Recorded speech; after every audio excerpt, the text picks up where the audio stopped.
গল্প বলবো। তার নাম হলো বাঘ ও ভেড়ার ছানা। একদিন একটা বাঘ ঝর্ণার জল পান করছিল, আর সে একটু দূরে গিয়ে দেখলো যে একটা ভেড়ার ছানা আছে। তাই ভেড়ার ছানা দেখে তার লোভ হয়ে সে কাছে হয়ে দোষ লাগানোর জন্য গেল।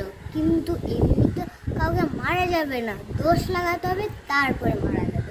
তাই বলে সে দোষ লাগিয়ে ভেড়াকে গর্জন করে বলল যে, কিরে, তুই আমার জল ঘোলা করে দিলি?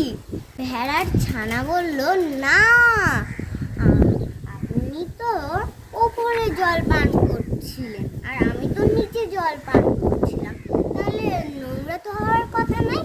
আর বাঘ বলল যে, যা, কিন্তু তুই যে আমার 1 বছর আগে নিন্দা করেছিলি। আর তখনই ভেড়ার ছানা বাঘকে বলল যে, আমি তো 1 বছর আগে জন্মই হয়নি, তাহলে আমি তোমাকে কিভাবে নিন্দা করতে পারবো?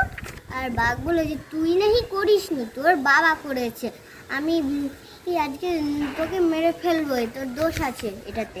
তাই বলে বাঘ নিজের কথা শেষ করে অসহায় ওই ভেড়ার ছানাকে মেরে ফেলে তার মাংস খেয়ে নিল। এই গল্পটা থেকে নীতিটা হলো দুষ্টের ছলের অভাব।